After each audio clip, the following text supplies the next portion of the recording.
Olá, como você está? Espero que você esteja bem, esteja em paz como sempre. E hoje, em nossa edição de mais um Café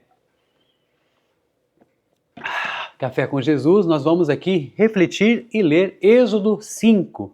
Começando pela leitura, vamos lá? O faraó aumenta a opressão. Depois disso, Moisés e Arão foram falar com o faraó e disseram: Assim diz o Senhor, o Deus de Israel, deixe o meu povo ir para celebrar-me uma festa no deserto. O faraó respondeu: Quem é o Senhor para que eu lhe obedeça e deixe Israel sair? Não conheço o Senhor e não deixarei Israel sair. Eles insistiram: O Deus dos hebreus veio ao nosso encontro. Agora permite-nos caminhar 3 dias no deserto para oferecer sacrifícios ao Senhor nosso Deus. Caso contrário, ele nos atingirá com pragas ou com a espada. Mas o rei do Egito respondeu: Moisés e Arão, por que vocês estão fazendo o povo interromper suas tarefas? Voltem ao trabalho. E acrescentou: Essa gente já é tão numerosa e vocês ainda os fazem parar de trabalhar. No mesmo dia, o faraó deu a seguinte ordem aos feitores e capatazes responsáveis pelo povo: Não forneçam mais palha ao povo para fazer tijolos, como faziam antes. Eles que tratem de ajuntar palha, mas exijam que continuem a fazer a mesma quantidade de tijolos, não reduzam a cota. São preguiçosos e por isso estão clamando: iremos oferecer sacrifícios ao nosso Deus. Aumentem a carga de trabalho dessa gente para que cumpram as suas tarefas e não deem atenção a mentiras. Os feitores e os capatazes foram dizer ao povo: Assim diz o faraó: Já não lhes darei palha, saiam e recolham-na onde puderem achá-la, pois o trabalho de vocês em nada será reduzido. O povo então espalhou-se por todo o Egito, a fim de ajuntar restolho em lugar de palha. Enquanto isso, os feitores os pressionavam, dizendo: Completem a mesma tarefa diária que lhes foi exigida quando tinham palha.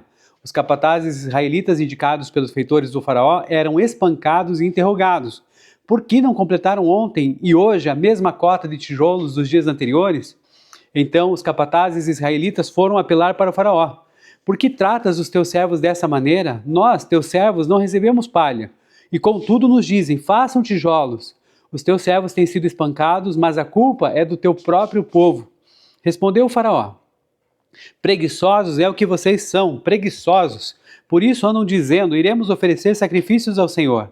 Agora, voltem para o trabalho. Vocês não receberão palha alguma. Continuem a produzir a cota integral de tijolos. Os capatazes israelitas se viram em dificuldade quando lhes disseram que não poderiam reduzir a quantidade de tijolos exigida a cada dia. Ao saírem da presença do faraó, encontraram-se com Moisés e Arão, que estavam à espera deles, e lhes disseram: O Senhor os examine e os julgue. Vocês atraíram o ódio do faraó e dos seus conselheiros sobre nós, e lhes puseram nas mãos uma espada para que nos matem. Deus anuncia a libertação. Moisés voltou-se para o Senhor e perguntou: Senhor, por que maltrataste esse povo? Afinal, por que me enviaste? Desde que me dirigi ao faraó para falar em teu nome, ele tem maltratado esse povo, e tu, de modo algum, libertaste o teu povo. Senhor nosso Deus, nós acabamos de ler agora Êxodo capítulo 5, pedimos que o Senhor nos dê direção e sabedoria para esclarecimento de ideias, para que nós reflitamos de modo adequado sobre Êxodo 5. Oramos assim, no nome de Jesus. Amém, amém. Isso, Êxodo 5, gente, a narrativa bíblica aqui, ela segue então do chamado de Moisés para o confronto direto com o poder político ali e religioso do Egito. O capítulo é marcado então pelo aumento, do sofrimento dos israelitas e pelo questionamento ali de Moisés diante do aparente silêncio de Deus. Vamos fazer então aqui um resumo do capítulo separado por partes. Primeiros ali 5 versículos, Moisés e Arão apresentam-se então diante do governante do Egito, Faraó, com uma mensagem direta da parte do Senhor. E ali eles falam: Assim diz o Senhor, o Deus de Israel, deixe meu povo ir para celebrar uma festa no deserto. E a resposta de Faraó: o rei do Egito demonstra total desconhecimento e desprezo, gente, pela autoridade do Senhor. Quem é o Senhor para que eu lhe obedeça e deixe ir? Não conheço o Senhor e não deixarei Israel ir. Versículo 2. Olha só que interessante. Nós precisamos lembrar ali que no Egito havia uma teocracia absoluta. O que é isso? Faraó, gente, ele era visto como um Deus vivo na terra, a encarnação do Deus Horus. A sua palavra tinha força de lei cósmica e civil também. E confrontá-lo era um ato assim de rebeldia e de rebelião política, os dois juntos, entendeu? Rebelião política e heresia também. E aí nós temos aquela questão de que ali no Egito, né, havia um politeísmo, quer dizer, o Egito cultuava centenas de deuses e tolerava ali divindades, certo? Ali divindades estrangeiras, desde que submetidas ao faraó, certo? Confronto, então, conflito com Deus de Israel ocorre porque justamente o que? Deus exige soberania exclusiva. Então, nesse sentido, havia um conflito. E aí o desprezo do faraó. Ao ouvir a exigência do Senhor, o faraó responde, mas eu não conheço o Senhor. Ele fala, na lógica politeísta, então, o Deus de um povo que era escravizado era considerado fraco, irrelevante, desconhecido e desprezado também. E aí nós vemos a necessidade do deserto, né? Que o deserto, o que ele era? Indispensável não apenas pela distância geográfica, mas também para garantir a liberdade litúrgica da situação que era necessária ali para o culto do Senhor, longe das amarras e do controle da estrutura teocrática egípcia. Então há uma contraproposta em seguida em que Moisés e Arão, o que eles tentam fazer? Eles tentam ali suavizar o pedido no Nice, solicitando então uma jornada de 3 dias para oferecer sacrifícios, alertando sobre os riscos de pragas ou espada caso não obedecessem. E Faraó os acusa então de estarem desviando o povo do trabalho. Olha só, gente, essa questão de que eu falei, né, que é uma contraproposta e tal, mas veja só, esses 3 dias no deserto, ele era um direito ou era uma petição estratégica? Vamos pensar sobre isso. Existem aqui o funcionamento das leis do trabalho no Antigo Egito, também havia, né, esse sistema que nós chamamos de corvéia, vamos conversar depois sobre ele, mas com uma sutil nuance jurídica e religiosa na abordagem de Moisés. Olha só, o sistema de corvéia, então, do trabalho forçado é o seguinte, no Egito ali do faraó, no Egito faraônico, como muitos chamam, o trabalho forçado para grandes obras públicas, chamado então de corvéia, não era aplicado apenas a escravos estrangeiros, mas também aos próprios camponeses egípcios durante a época das cheias do Nilo. Esse sistema da corvéia previa, sim, dias de folga por motivos de saúde, como por exemplo a picada de um escorpião, celebrações locais ou festivas religiosas dedicadas aos deuses egípcios. Havia, como eu já falei aqui, registros lá nos óstracos, que eram pedaços de cerâmica usados para anotações diárias. Inclusive tem um deles lá no Museu Britânico que data do século XIII, ali antes de Cristo. E esse detalhamento então de faltas de operários justificados, por exemplo, para oferecer sacrifícios ao seu Deus. Então existe essa questão sim desse direito, mas a nuance jurídica da petição de Moisés é o seguinte, ao pedir então 3 dias de jornada no deserto, como nós vimos ali no versículo 3, Moisés e Arão estavam utilizando uma linguagem que fazia total sentido ali diante da burocracia egípcia. Eles não pediam a libertação definitiva e imediata, gente. Eles pediam uma concessão ali de um direito de licença religiosa que, teoricamente, qualquer grupo de trabalhadores poderia solicitar, entende? Então, o que acontece é o seguinte, nesse caso, né, existe um conflito ali jurídico-religioso. Por quê? Porque o local do culto, quando Moisés insiste, então, que o sacrifício precisa ser fora do Egito, no deserto, o que acontece é que ali para os egípcios, sacrificar animais como ovelhas ou como bois, ali que eram sagrados, né, em vários cultos egípcios, dentro do território deles, seria abominação, gente. Então, é isso que a gente precisa compreender, essa abominação cultural, religiosa do egípcio havia. A gente vai ver isso mais tarde, lá em Êxodo capítulo 8. E sacrifícios oferecidos ao Senhor, nosso Deus, como fala Moisés, são uma prática detestável para os egípcios. Ele vai falar lá no Êxodo 8. Então, o que acontece é que eles também poderiam até ser apedrejados pelos egípcios diante dessa abominação para eles. E o segundo ponto é a negação de Faraó. Por quê? Faraó percebe que esse pedido não é uma simples folga de rotina, mas um ato de submissão a uma autoridade superior a dele.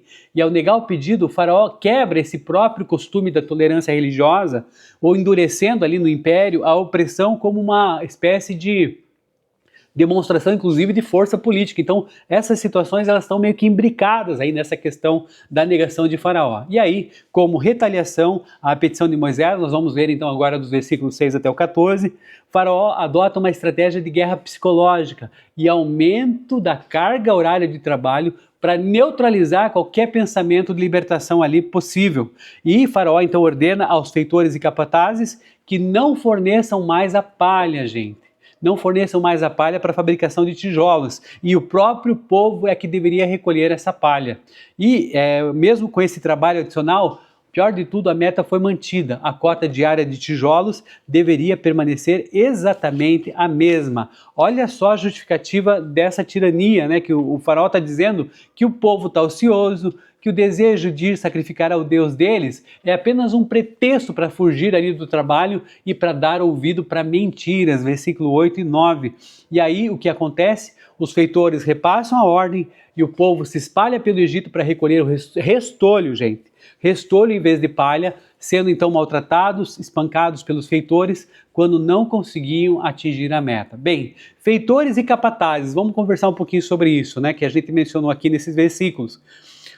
O texto bíblico em português costuma usar termos variados, mas no original hebraico nós temos ali umas informações, e também no contexto religioso egípcio, que havia uma clara divisão hierárquica e étnica também nessa estrutura de opressão. Primeiro é o seguinte: os feitores lembram de egípcios, né? Se a gente pegar feitores e egípcios, letra E e letra F, então os egípcios eram os feitores, E, F do alfabeto que a gente tem para gravar. Então esses feitores, o que acontece? Eles representavam a alta administração do Estado. Eles atuavam como fiscais ali das obras, engenheiros estatais, vamos dizer assim, e cobradores de metas nomeados ali diretamente pelo governo do faraó. E eram eles que detinham então esse poder poder legal de punir, poder legal de punição, gente. E temos aí então os capatazes, que em hebraico chama-se shotrim, né? E eram os hebreus, capatazes hebreus, né? A palavra shotrim está ligada a escribas, organizadores de registros. Os egípcios usavam uma tática administrativa muito comum ali em impérios opressores. O que eles faziam? Eles escolhiam indivíduos do próprio povo escravizado para gerenciar o trabalho diário da base. Esses capatazes, então, eles eram feitores responsáveis, digamos assim, né? Perdão, eles eram capatazes, eram responsáveis por fazer a contagem dos tijolos e garantir que seus irmãos de sangue cumprissem as cotas. Então, os feitores eram os egípcios, a gente já fez aquele mnemônico, né?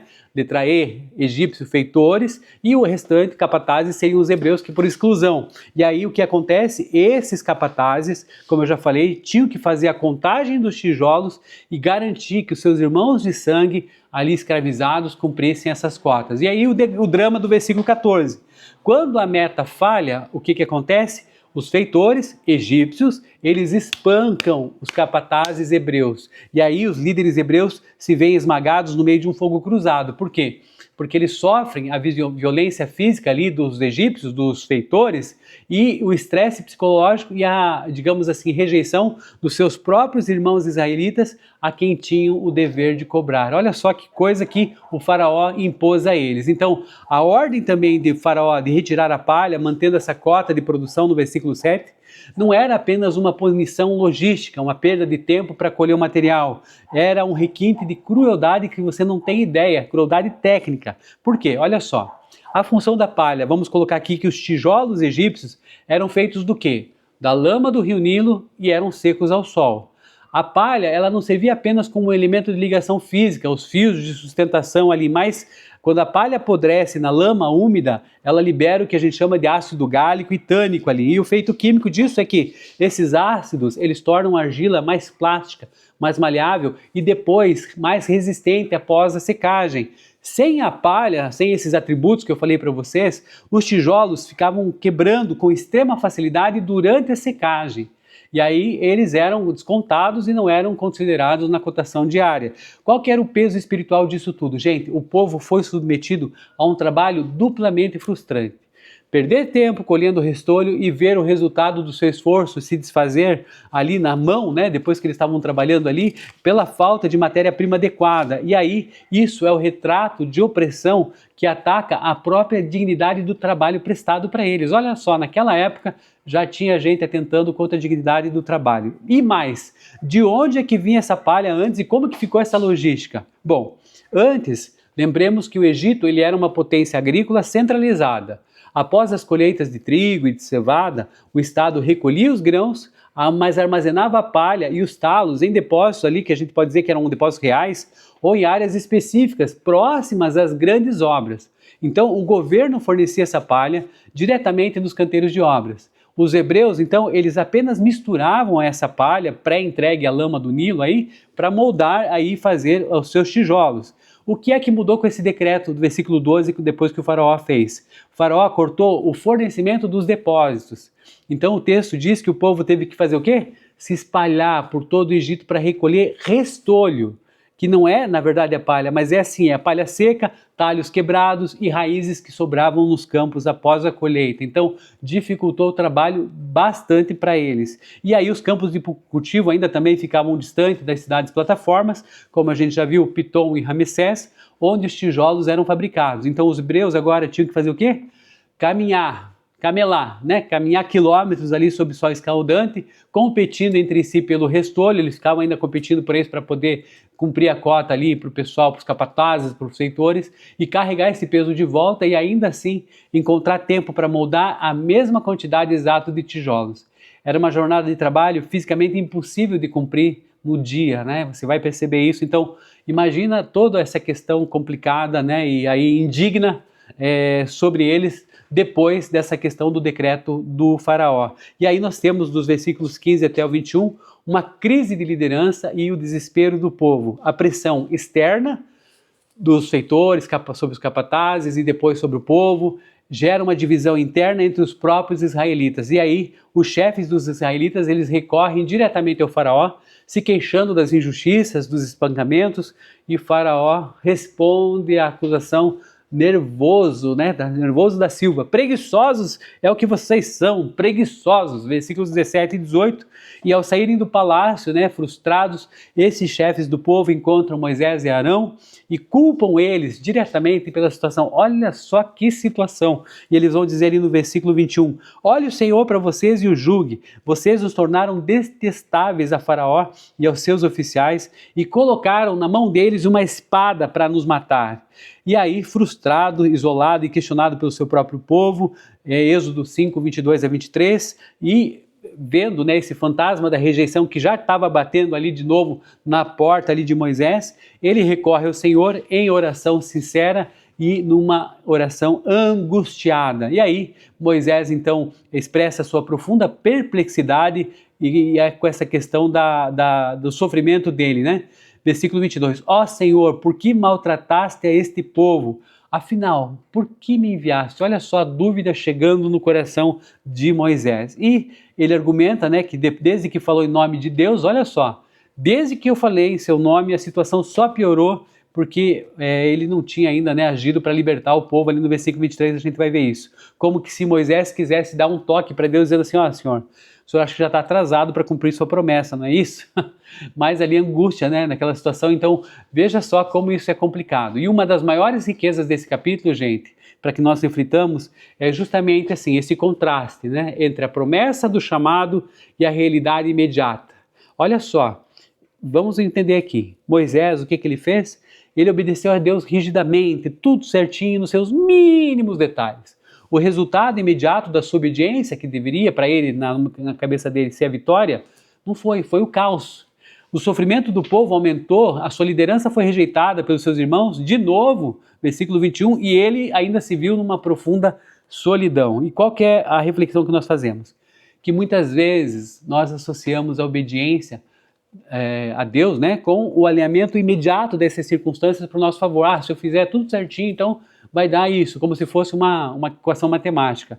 Êxodo 5, então, nos lembra que na teologia prática e da soberania divina, gente, o piorar antes de melhorar é o cenário onde Deus realmente desmascara ali as falsas seguranças humanas. Veja só, Faraó achava que controlava o tempo, o trabalho e a vida daqueles homens. Deus permitiu que o orgulho do faraó inflasse, chegasse ao topo para que, quando a libertação viesse, ficasse claro que não foi uma concessão política dele, né? Uma coisa, não, eu quero porque é assim, mas foi um ato poderoso de redenção do Senhor. E lembremos que quando Moisés questiona ali Deus no final do capítulo, quando ele fala, como eu já li aqui, por que me enviaste, versículo 22, ele expressa uma angústia legítima, uma angústia sincera de quem está na linha de frente. E olha só, Deus não repreende ele pela sua queixa sincera.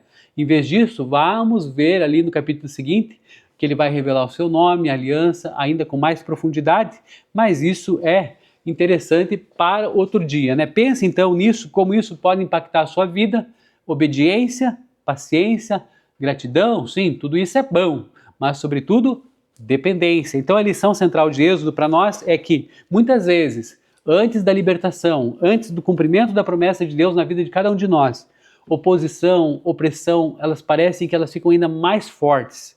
O confronto, então, expõe a nossa soberba humana, como, por exemplo, nós vemos aqui no Faraó, e muitas vezes a nossa, a incerteza e a angústia humana, mas tudo isso vai ceder diante da soberania divina, em que há uma preparação do cenário para a manifestação do poder de Deus, como nós vamos ver, e quem viver, verá, quem assistir, assistirá às cenas dos próximos e interessantes capítulos. Então não perca aqui no nosso Café